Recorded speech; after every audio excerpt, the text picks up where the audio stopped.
Hey everyone, this is the Innovator's Mindset with Dr. Susan Leach. There we go.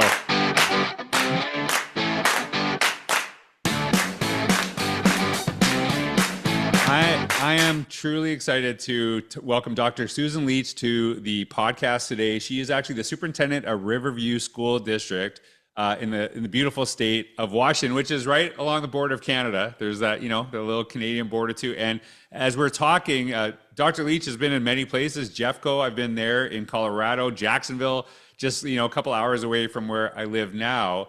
And you are in Riverview, and I'm really excited because I'm joining you and your district in August, and I'm really pumped. And actually, I'm going to talk a little bit about how you found me to join you all, which I find really interesting.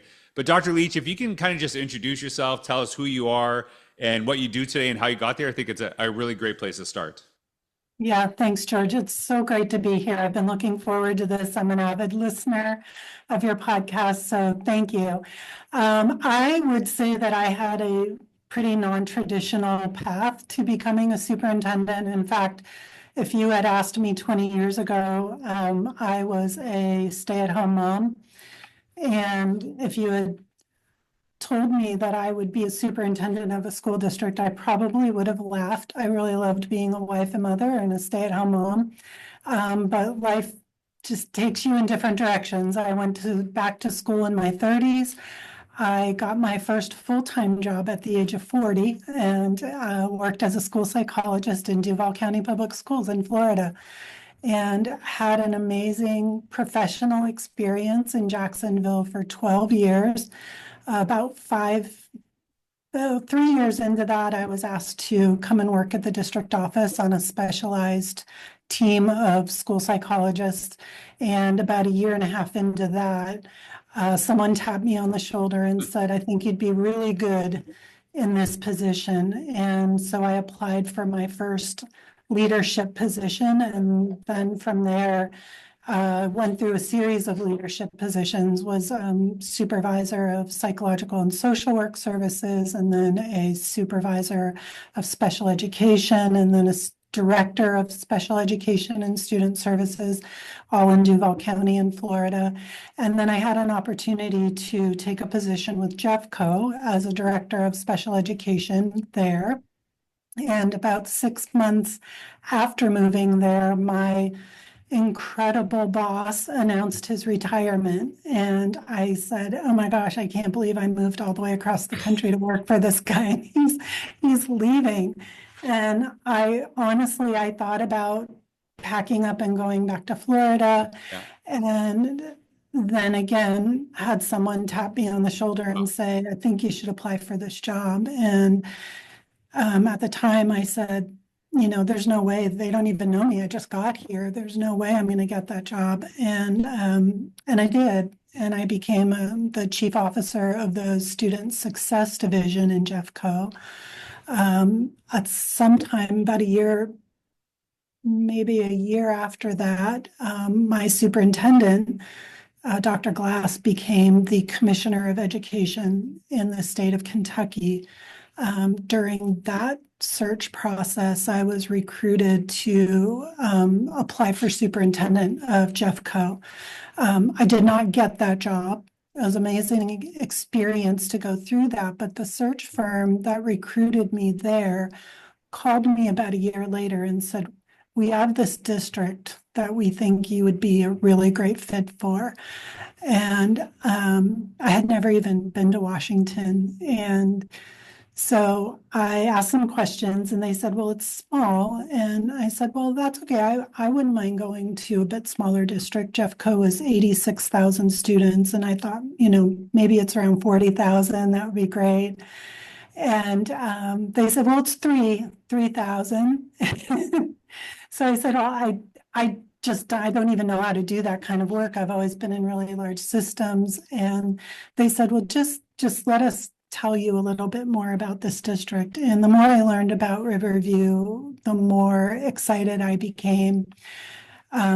Threw all my eggs in that basket and decided I really wanted to be part of this district, and was fortunate enough to get the job. And 3 years later, I still feel every bit as excited and grateful to be here. It's just an amazing community, an amazing district to work for. You know, that's when you share about that, I find what's really amazing is I don't think I've ever heard someone say, I applied for this job and I didn't get it. And I think a lot of times some of the best things that ever happen to us are the things that don't work out because they lead to different opportunities. They shape us in certain ways. And I think about some of the jobs I didn't get that I'm so grateful now Mhm. that I didn't get, Yes. what I mean? I think that's really powerful. And when I was reading your bio, uh, it's kind of interesting because we talked about it a little bit before. You have, you're kind of talking about your career, trying things that you might feel a little discomfort with and how they've Yeah. worked out. And I kind of, when I was thinking about this, you talked about one of your interests is scuba diving, which I was like, I don't Yes. know if I do that. So like what actually got you? I know this sounds like a weird segue, but it totally Yeah. fits your personality and your job and your like your job trajectory. Like why did you start scuba diving, which I find really, really interesting. Yeah. I didn't learn how to scuba dive until I lived in Colorado. So it was not that long ago. Hmm. Um, and it was because I had an intense fear. I'm a little claustrophobic, not terribly, but I'm claustrophobic. And the thought of scuba diving scared the heck out of me. And I was fortunate at the time to have some friends who were master divers, and they said, let us teach you how to do this. And it was really frightening for me. Even going through the certification was nerve-wracking, but going on that first dive, I honestly, at several points, I just wanted to back out and say, I learned it, I mastered the process, but I'm good. I don't need to do this. But honestly, after, if you've ever done this, the first several dives, you're all of your energy is just don't die. Don't die. Just keep remembering everything you're supposed to do so Right. that you don't die. But then you have this dive where everything, it's like riding a bike and everything just starts happening naturally. And I felt like at that point, it was the first time that I really looked around and saw how magnificent it was underwater and got to see everything. And then that is just one of the most exhilarating things I've ever done. So, It's funny yeah. because I just started swimming and like just doing laps in a pool and I haven't done it for years. And just swimming, I also think don't die. so, Yeah. so I'm like, Yeah. yeah, I'm not ready for scuba diving, but yeah, because I'm a little bit in the don't die phase of my life. And when you talk about, trying stuff and I think that's something that's really Mhm. important as a superintendent is that you're willing to model taking risks. Not that you take them, but you actually other people see that you're doing stuff, you're willing to try new things.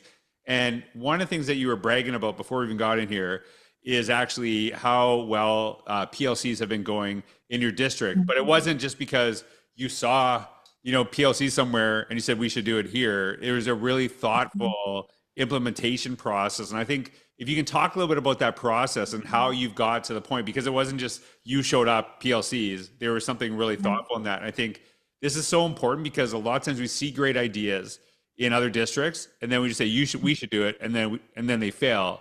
But really, you've seen success. What did you do to make sure that you're setting up, your community for success in that area specifically? Yeah, so one of the first things we heard here when we mentioned PLCs was we've already tried that and it didn't work or it doesn't work. We did that and we moved on to something else. And I think through my career, one of the things that I have seen really derail something is when one cabinet member or one executive leader has an idea and they want to implement a program and they kind of do it on their own. And so if you think about like a teaching and learning or curriculum and instruction, that's usually coming out of that shop. And so that leader says, well, this is what teachers are going to do in our district, and they try to roll it out. But then you have your director of technology that doesn't know anything about it, or your director of special education that doesn't know anything about it. And so they're unable to support that work. And so one thing I've always felt very strongly about is if we're going to do something, we're all doing it. And so we spent the first whole year just training our administrative team. And I don't care what your role was. You were the head of maintenance and operations. You were the head of transportation. You learned what PLCs are. You learned all the foundational information. You could see it. If you walked into a classroom, you would know whether it was happening or not. Then we rolled it out to staff. And I think that was very important because we were all supporting it. It didn't matter who your supervisor was or who was running your area of the district. They knew it, they expected it to be done. They understood and appreciated the work, and they knew that as a district, this is what we expected to happen. That doesn't mean it's perfect. That doesn't mean there aren't some people who maybe don't agree with it. But as a system, we've laid this very clear expectation that this is our way of work in Riverview. Yeah, and then you're setting it up so you're like basically the don't die scuba diving, right? So and I think that's something, if we ever want something to, if people are supporting the classrooms, you have to start with the administrators, that they understand it. They can actually back it up too, because it can't be just say, hey, you got to do this, but I don't really understand what you're doing, but you also have to do it. So I really appreciate that, that emphasis. And, there is, as a superintendent, I'm sure what I've seen a lot of times with school districts is, especially if you do not get the principals on board with it, that's where it tends to fail. Because, as long as they have good communication skills, they can kind of get away with stuff a little bit. So you have to get them on board too. So I really appreciate that intentional practice of like, how do we as administrators really learn this and understand it from the viewpoint of a learner? And that's something, I know that I'm really passionate about. Your incredible team member, who I think is somewhere listening into the podcast right now, Maggie, I do have to tell you this. It was really fascinating to me. Maggie reached out to me, and I said, hey, let's get on a phone call. I don't like talking through email. You can probably tell I'm a pretty talkative guy, which is good for a speaker, for someone who speaks. And I said to Maggie, how did you find me? How did you find out about me? And she said, oh, I went on ChatGPT and found you that way. And I was like, what? Like, that is, as someone who's very well versed in AI and comfortable with it, is the first time I've ever heard someone say it. I've heard people say like, oh, we Googled blah, blah, blah, I found your name, but actually like looked for speakers, that aligned with some of the work that you're doing, and my name had come up. And I wrote a blog post about it, and it's actually, I'll share in the link down below. It is actually called Beyond Resumes, How AI and Your Digital Presence Shape Opportunities in Education and Beyond. And this isn't just about like, hey, guess what? You can be found on ChatGPT. It's like, hey, how are you really being intentional about how you do this with students? And one of the things that you told me as we're kind of prepping for this is that you actually have an emphasis on AI that doesn't just include your staff, but really has your students a part of that too. Can you talk a little bit about that process of what you're doing with AI in your school district right now? Yeah, I'd love to. So about 1.5 to 2 years ago, when this really started, the conversation started reaching a crescendo around AI, and a lot of districts were banning chat, were kind of taking a hands-off approach. We don't allow that in schools. My IT director came to me and said, I think this is a great opportunity for us. And I said, I love it too. And I think instead of pushing it away, we should embrace it. And so we started talking about this at our superintendent student advisory. And from that conversation, we actually did a spin-off advisory. So we have a student AI advisory that meets directly with our IT director and an assistant principal at the high school.